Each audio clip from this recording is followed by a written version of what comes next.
Breaking news. CPM కార్యకర్త పెంచలయ్య హత్య. ప్రజానాయకుడు, తెలుగు నాట్య మండలి కళాకారుడు మరియు సిపిఎం కార్యకర్త, యువ నాయకుడు గంజాయి మీద వ్యతిరేకించినందుకు కొంతమంది దుండగులు, గంజాయి మాఫియా అందరూ కలిసి నడి రోడ్డు మీద పెంచలయ్యను కత్తులతో పొడిచి చంపేశారు. ఈరోజు నెల్లూరు నగరమంతా కూడా బంద్ నిర్వహిస్తున్నారు. దానికి సంబంధించి సిపిఎం కార్యకర్తలందరూ దిగి నడి రోడ్డు మీద పెంచలయ్యకు శాంతియుత నివాళిని అర్పిస్తూ ఒక పెద్ద ర్యాలీని అయితే ప్రదర్శిస్తున్నారు. ఈ ర్యాలీని అడ్డుకుంటున్న కొంతమంది పోలీసులు అయితే మనం ఈ వీడియోలో చూస్తున్నాము.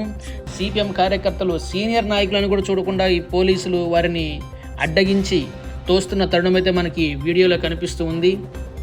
గంజాయి వాడద్దు, గంజాయి వాడితే సమాజమే నాశనం అయిపోతుందని చెప్పిన యువ నాయకుడిని ఇంత దారుణంగా కత్తులతో పొడిచి నడి రోడ్డు మీద చంపిన తరుణం అయితే మనకి ఈ నెల్లూరులో కనిపిస్తూ ఉంది.